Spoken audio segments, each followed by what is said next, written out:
This is the Iowa Weather Report for Tuesday, November 11th, 2014. Now our first look at the 0ZGFS model run.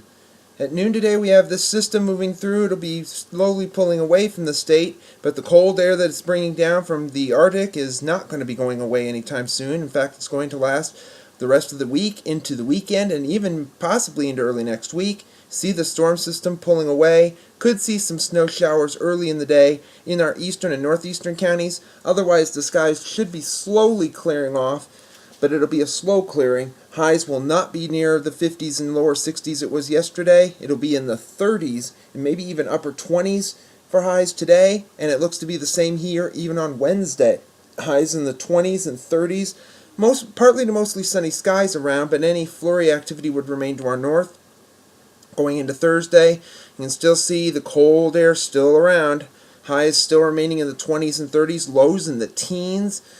Any snow shower activity over the Great Lakes, a little bit of precipitation along the Gulf Coast and up into the Pacific Northwest. And that's the next system we have to watch. This is Friday. You can see that system is over the Pacific Northwest, moving into the Rockies. That'll be quickly moving in our direction as we head into the weekend.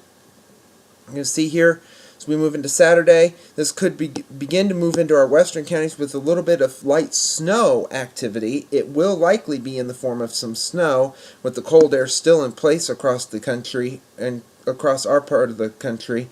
And then that system begins to move off. Any accumulation is going to be very light. It's a bit disorganized at this point, but a lot of precipitation begins to break out as the Gulf of Mexico starts to entrain some moisture into it as it moves off to the east of the state.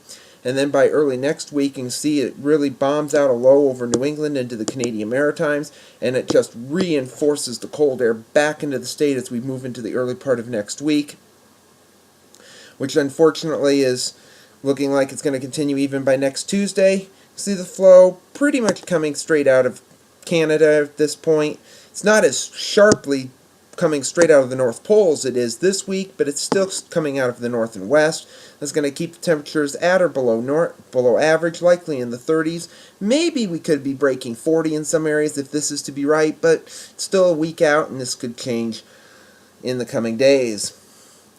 Speaking of stuff that's coming in the next couple of days, going into the extended period, you can see another system is approaching from the west, but you can see here it's pretty much a west-east flow at this point, so that would mean temperatures should increase a little bit, but this is in the extended period, and this could be gone in the next run. But if we were to look at this around the 20th or so, a little bit of precipitation around, could be in the form of rain and or snow, depends.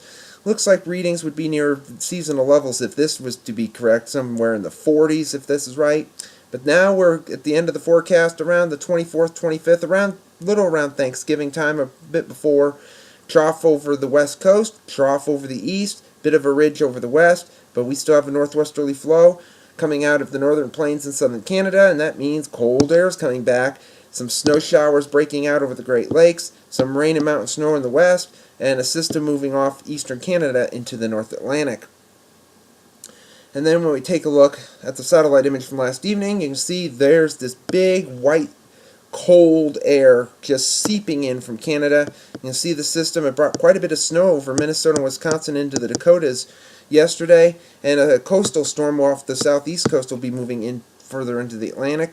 Watch Morning Map for last evening. Some winter weather advisories and winter storm warnings continue to over Minnesota, Wisconsin, and the UP, over Wyoming, Montana. Some freeze warnings and some wind chill advisories in Montana. QPF chart precipitation over the next 5 days. This goes through Saturday evening at 6 o'clock, showing very little precipitation around here, maybe a couple hundredths at best. Better chances of heaviest precipitation over South Texas, the Northwest, and the Great Lakes.